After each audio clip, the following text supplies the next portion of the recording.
코로나 사태가 무려 3년을 이어가고 있습니다. 이 코로나를 겪으면서 우리 모두가 만나는 하나의 진실이 있습니다. 그것은 우리 모두는 매우 깊숙이 연결되어 존재한다는 것입니다. 인간의 삶은 정말 거대한 연결망 속에 존재한다 하는 것을 코로나를 통해서 더 깊게 깨닫게 됐습니다. 사람이 사람과 연결되어 산다는 것은 이미 익히 알고 있지만 사람이 동물과도 심지어 미생물과도 뗄 수 없는 연결 속에 있다는 것을 새삼 알게 됐습니다. 매일 우리 밥상에 올라오는 식물과 동물을 먹고 마시면서도 자연과의 연결을 별로 의식하지 못하고 살다가 비로소 자연으로부터 분리된 인간은 존재할 수 없다 하는 것을 알게 됐다는 것입니다. 그런데 요즘은 디지털 세상을 살아가면서 인간과 다른 자연과의 관계를 넘어서서 인간과 기계와의 관계가 계속 확장이 되고 있습니다. 이미 스마트폰은 우리의 신체의 한 부분이 됐습니다만 그 외에도 수많은 기구들, 기계들과 연결되어 살아가다 보니 우리가 맺고 있는 관계가 굉장히 복잡해졌습니다.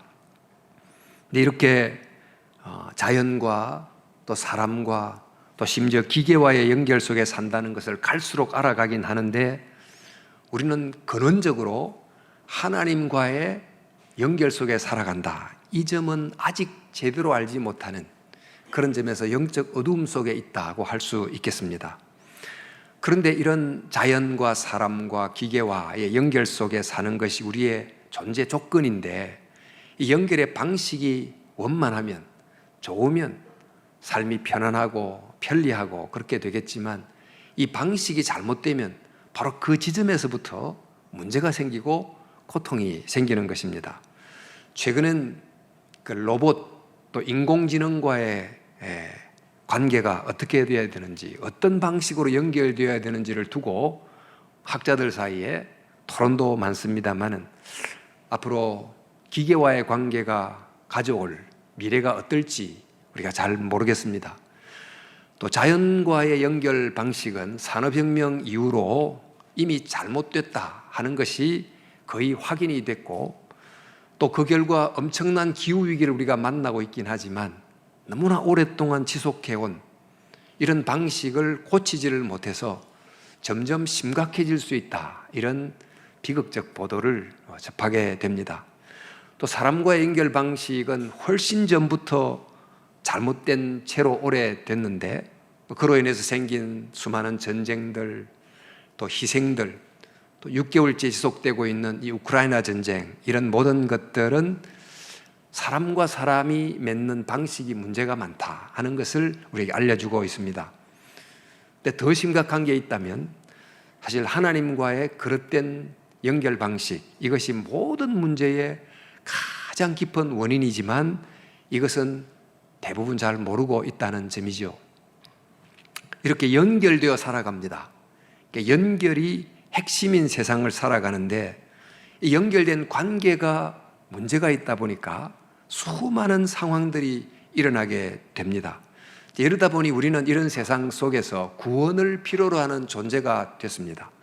그러면 이런 세상에서 구원을 받는다는 것은 어떤 모습이 되겠습니까? 예수님이 또 성령님이 우리에게 오셔서 구원을 주시는데 그 구원의 모습은 어떤 것인가? 우리에게 고통을 안겨다 주는 이런 복잡한 관계의 그물망으로부터 우리를 건져내는 것인가?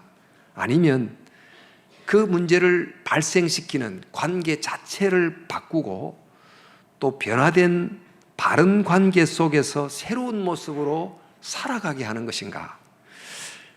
우리가 궁극으로 가게 될 천국은 어떤 곳일까요? 그것은 자연과의 관계도 다 끊고 또 다른 사람과의 관계가 끊어진 나 홀로 가는 곳이 아니고 또 인간의 영혼만이 가는 곳이 아닙니다. 하나님이 창조했던 그 원래의 그 관계 안에서 회복된 모습으로 더불어 함께 사는 것이 우리가 갈 천국의 마지막 모습이지요. 자, 그렇게 볼 때 이 성경이 말하는 구원, 또 예수님과 성령님이 주시는 구원은 여러 관계들을 벗어나는 게 아닌 바른 관계 안에 거하는 것, 또 바른 관계 안에 거하다 보니까 거할수록 삶이 더 풍부해지는, 존재가 더 깊어지는 이런 것이 천국이고 영생이 되겠습니다. 예수님은 바로 이런 구원을 주기 위해서 이 땅에 오셨는데, 예수님의 이 구원 사역 중에 몇 장면을 좀 들어보자면, 예수님이 12제자를 택하셨습니다. 근데 제자들 중에 다 개성이 특별하고 또 참 독특한 성격을 가지기도 했지만, 그런데 그 중에 유독 두 사람은 서로 섞일 수 없는 출신이었습니다. 한 사람은 열심당원 시몬이고 또 한 사람은 세리 마태였어요.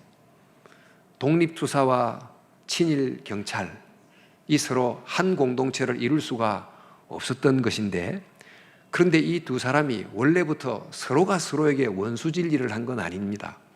그 로마 지혜에 있었던 유대 현실 자체가 너무나 인간관계를 왜곡되게 만들다 보니 두 사람이 원수처럼 지내게 됐던 것이지요. 그런데 예수님을 만나면서 예수님 안에 있는 새로운 관계 안으로 들어가면서 그 두 사람이 서로 한 목표를 향해 달리는 동지로 살아가게 된 것입니다. 이것이 예수님이 주시는 구원의 모습입니다. 또 그 당시는 여자들이 율법을 배우는 것이 허락되지 않았습니다. 마치 이슬람 지금의 남녀 차별적 문화와 같았는데, 마리아라고 하는 한 여자 제자가 예수님의 말씀을 듣겠다고 남자들 제자들 틈에 용기 있게 앉았습니다. 그러자 정말 남자들이 여자가 마리아가 옳지 못한 행동을 한다고 은근히 참 눈치를 주고 비난을 하고 그랬지만, 예수님은 오히려 마리아를 향해서 너가 옳은 일을 하고 있다, 너가 좋은 편을 택했다, 이렇게 칭찬을 해 주셨습니다. 예수님은 그 시대에 남자와 여자가 맺고 있는 그릇된 관계를 깨뜨리고 올바른 관계를 제시하시고는 그 관계 안에서 예수님의 남자 제자와 여자 제자가 함께 손에 손을 잡는 제자 공동체를 이루게 한 것입니다. 또 한 번은 예수님이 무리들에게 말씀을 전하고 있는데, 예수님의 어머니와 예수님의 동생이 찾아왔어요.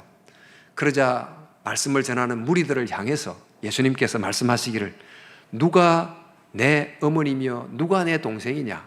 하나님의 말씀을 듣고 순종하는 이가 곧 내 어머니요 내 동생이다 라는 말씀을 하셨습니다. 언뜻 들으면 가족에 대해서 이런 태도를 보이는 게 옳은가 이런 생각이 들 수도 있겠지만, 그때나 지금이나 혈통이라고 하는, 또 혈족이라고 하는 울타리를 높이 치고는 그 혈통이 다르고 혈족이 다르다는 이유 하나로 깨어지고 갈라지고 싸우고 그래 오지 않았습니까?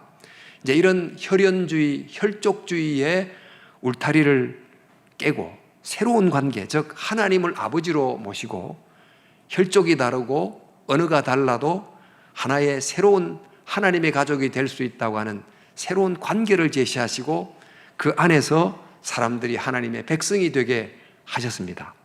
이렇게 볼 때 예수님이 주신 구원은 단순히 힘든 상황에서 우리를 건져주시는 것 정도가 아니고 그 사람을 힘들게 만드는 여러 그릇된 관계를 고치시는 유대주의, 남성주의, 혈연주의 같은 그릇된 관계에서 건져내시고 정말 바른 관계를 보여주시고 그 안에 거하게 하시면서 그 속에서 새로운 공동체를 이루게 하신 이런 구원을 주신 것입니다.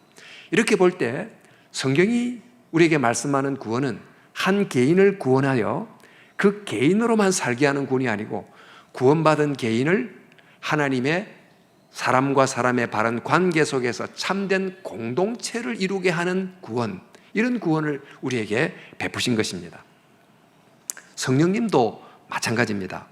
오순절날 성령이 임했을 때 모였던 제자들이 강력한 영적 체험을 했어요.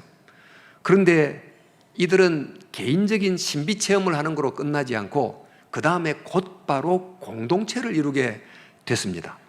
바람같이 임한 강력한 성령님은 마른 뼈들처럼 따로따로 놀던 바로 그 제자들에게 하나님의 군대 같은 공동체가 되게 해주시고, 또 불의 혀같이 임한 성령님은 여러 이유로 소통이 끊어진 사람들 사이에 진정한 소통이 이루어지게 하는 하나님의 제자 공동체를 만들었는데, 바로 그 공동체가 첫 번째 교회 예루살렘 교회가 아닙니까? 그런데 이 교회는 우리 본문에도 읽었습니다마는 물건까지 소통했다고 되어 있어요. 은혜 받은 다음에는 마음을 소통하기는 쉬운데 그 단계를 더 넘어 물건을 소통한다. 이것은 결코 쉬운 것이 아닙니다.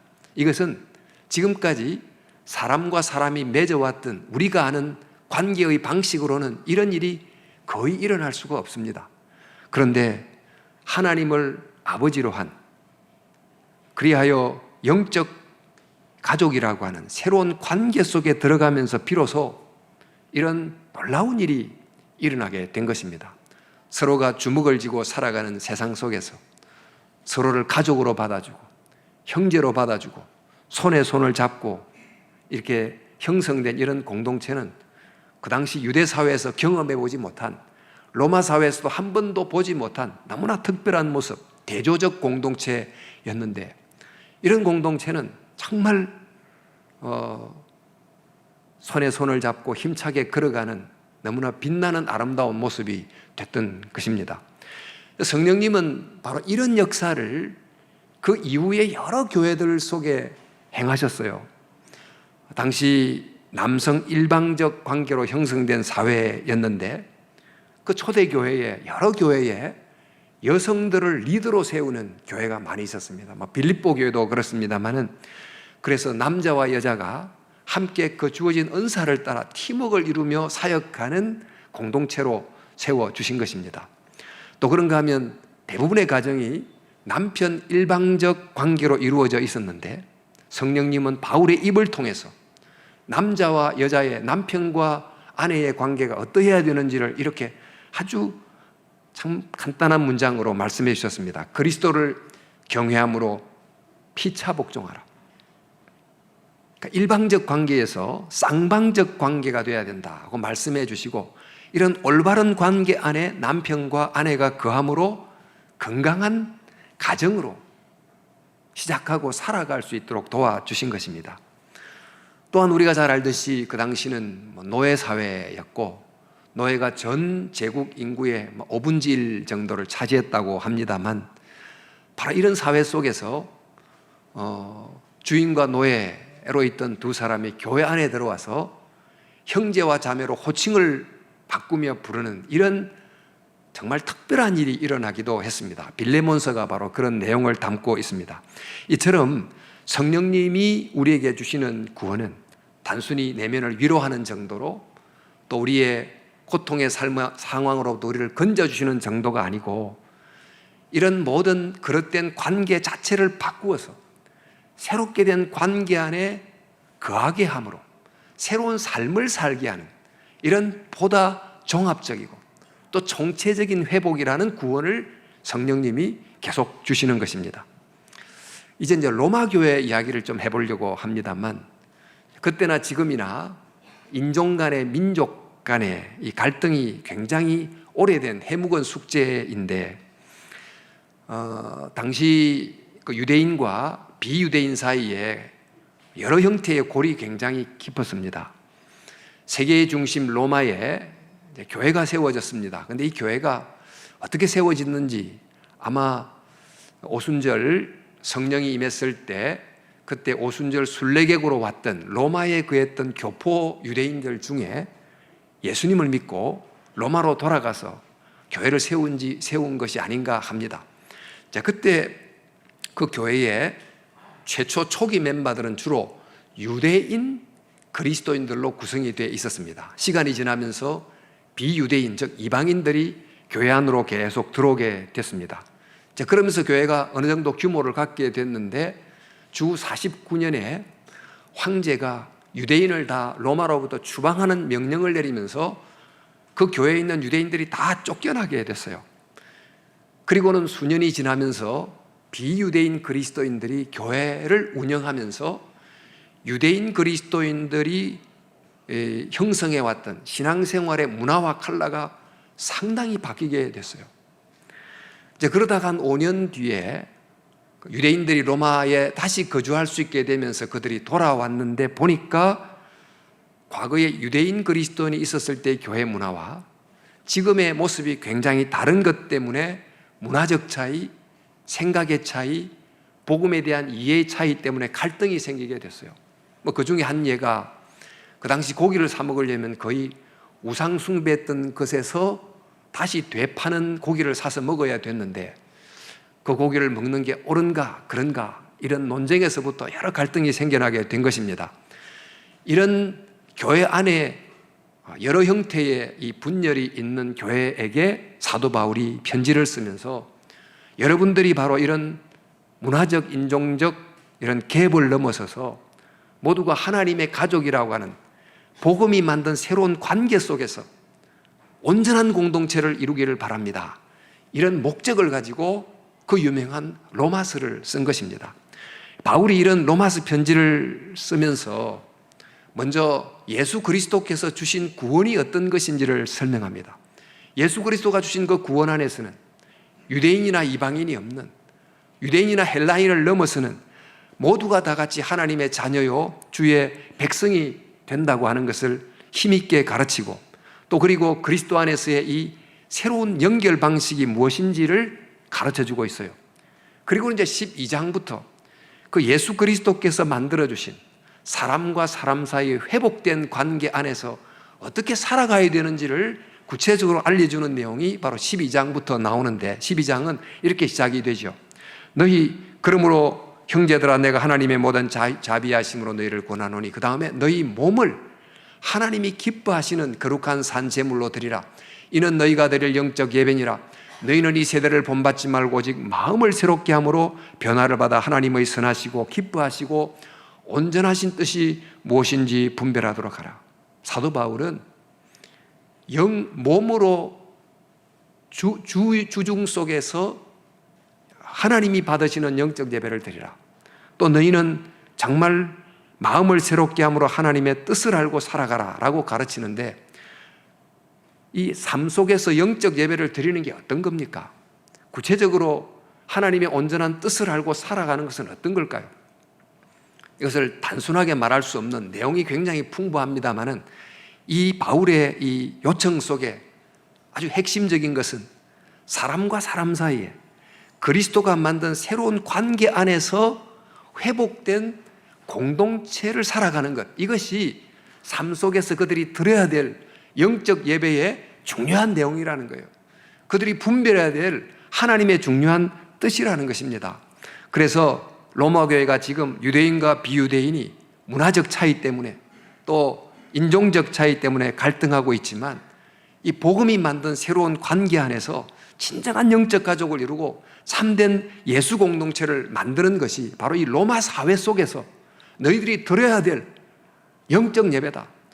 이런 모습을 이룸으로 정말 이 로마 세상 속에서 서로가 손에 손을 잡고 이런 여러 문제를 극복해내는 모습을 보여줌으로 하나님께 영광을 돌리라는 거예요. 이것이 너희들이 드려야 될 중요한 예배 중에 하나다. 이렇게 강조하고 있습니다.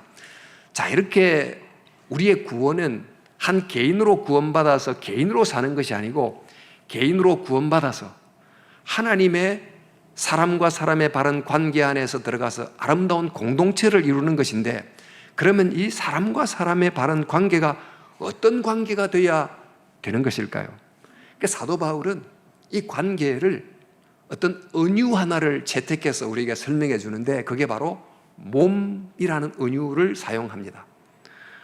우리의 관계는 어떤 관계냐? 몸에 있는 여러 지체들이 서로 맺는 관계이다라는 것입니다. 여러분, 우리의 몸 지체를 한번 생각해 보세요. 너무 이해가 잘 되는 비유이지요. 눈이 있고 코가 있고 귀가 있고 입이 있고 또 뭐 보이지 않는 위장도 있고 간도 있고 한 이 모든 지체들은 각자가 하는 일이 다르고 모양이 다르고 또 기능이 다르고 하지만, 그런데 이 모두는 서로 깊이 연결되어 있어요. 어느 무엇도 혼자 존재할 수 없고 다른 지체와 연결되어 있을 때만 비로소 존재할 수 있습니다. 또 각각은 다른 지체 때문에 살고 다른 지체를 살림으로 자기도 살아가는 이런 관계 속에 있는 것입니다. 그런데 이런 지체가 만약 자기의 이 위치를 망각하고 지체가 전체처럼 자기를 주장하거나 일부가 전부인 것처럼 주장하거나 이렇게 살아가게 되면 결국 그 지체는 다른 지체도 죽이고 온몸도 죽이는, 말하자면 암이 되는 거죠.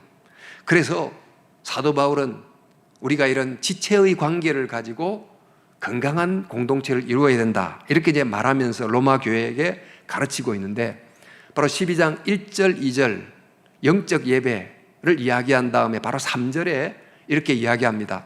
너희 각 사람에게 말하노니 마땅히 생각할 그 이상의 생각을 품지 말고 지혜롭게 생각하라.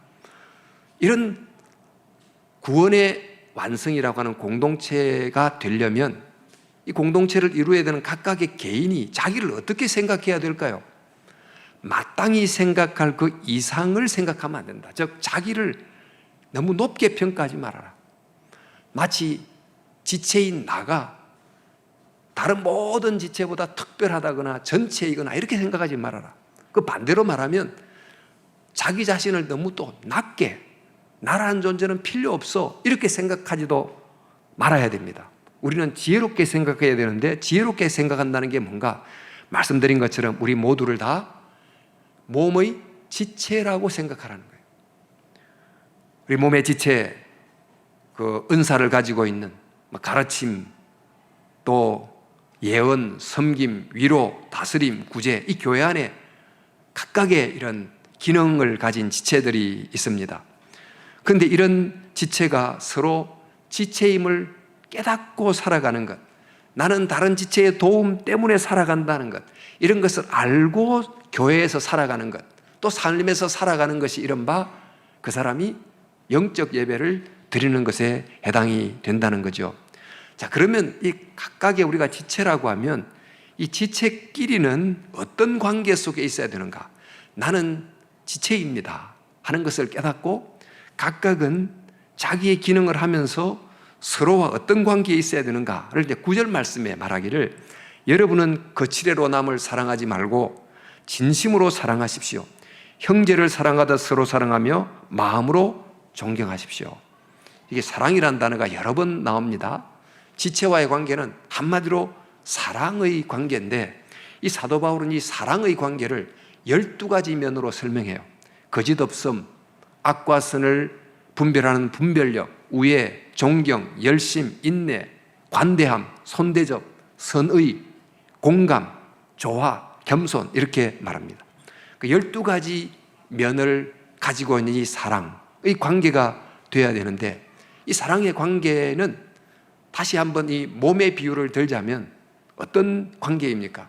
한 지체가 아파요. 그러면 다른 지체도 아픔을 느끼는 관계예요. 한 지체가 아파요. 그럼 다른 지체가 그 아픈 형제를 낫게 하려고 다 같이 힘을 쓰는 관계예요. 이게 바로 사랑이라는 것입니다. 그래서 바울 사도가 그럽니다. 즐거워하는 자와 함께 즐거워하고 우는 자들과 함께 울라.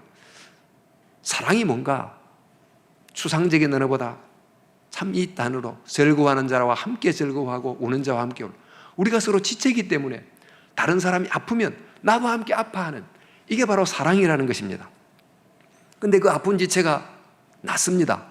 그러면 온 지체가 생기를 얻고 즐거워하고 몸이 건강해지는 것.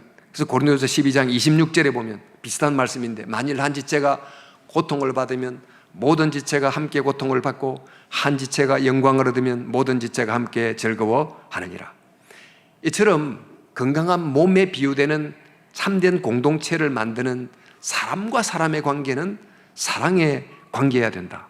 그러니까 서로가 서로 때문에 살게 됐다는 것을 생각해서 감사하고, 또 서로는 다른 지체를 살리기 위해서 노력하는 바로 이런 사랑의 관계가 정말 사람과 사람의 바른 관계요, 이 관계 안에서 마치 몸이 건강하듯이 공동체의 모든 구성원들이 행복하게 살아갈 수 있다는 것입니다.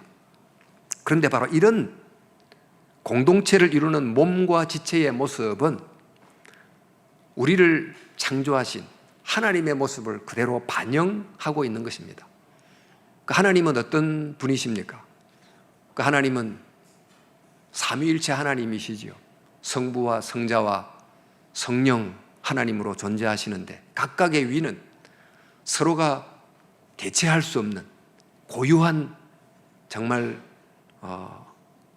본질을 가지고 계신 분이신데, 이 삼위 하나님이 서로 사랑의 관계로 온전한 하나를 이루고 있다. 이것이 곧 삼위일체이십니다. 그래서 하나님은 사랑의 원형이시기 때문에 하나님은 사랑이시다라고 정의할 수 있습니다. 자, 예수님과 성령님이 주시는 구원이 바로 이처럼 각 개인이 개인으로 구원받고 끝나는 게 아니고, 각각의 개인이 정말 자기가 하나님 앞에 부름받은 고유한 은사를 갖고 사명을 가진 존재임을 알 뿐만 아니고, 나는 몸을 이루는 지체라는 것을 알고 삼위일체적 연합처럼 사랑의 관계 속에서 정말 공동체를 이루는 것, 이것이 바로 예수님이 주시려고 하고 성령님이 주시려고 하는 바로 그 구원이 되는 것입니다. 자, 여러분, 지난 한 몇 주 동안 예수님과 성령님이 주시는 구원을 일어나 걷는 사람의 모습에 비유해서 설명했습니다. 자, 일어나 걷기 때문에 위로 하늘을 쳐다볼 수 있고, 다시 말해서 정말 하나님의 말씀을 듣는 들음의 차원을 가지고 있다. 이것이 바로 회복된 인간, 또 하나님이 주시는 그 구원의 중요한 모습이라는 것을 우리가 살펴봤습니다만, 또 일어나 걷는 사람의 두 번째 특징은 두 손이 자유롭습니다. 이 자유로운 두 손으로 무엇을 어떻게 해야 됩니까?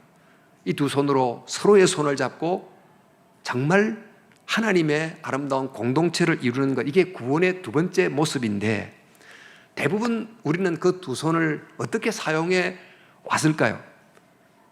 우리가 손에 손을 맞잡기보다 다른 사람의 손을 뿌리치기도 하고, 또 주먹을 쥐기도 하고, 다른 사람의 어떤 형편과 고통에 대단히 무관심하고, 또 남의 일에 함께 박수 쳐주지 않고 이렇게 살아가는, 말하자면 뿌리치는 손, 주먹진 손, 이렇게 살아가는 경우가 얼마나 많이 있습니까? 그런가 하면 또 손에 창을 들고 있는 손도 있습니다. 우리 자기아라고 하는 한자 말이 손수에 창과가 결합된 단어인데, 옛날에는 들판에서 맹수를 하도 많이 만나다 보니까 늘 손에 창을 들고 다니다가 맹수와 싸우고, 이런 인간의 모습이 이런 한자어로 형상화된 것 같습니다. 근데 현대에는 손에 창을 들고 다니지는 않지만 보이지 않는 창들을 들고 다니지 않을까요?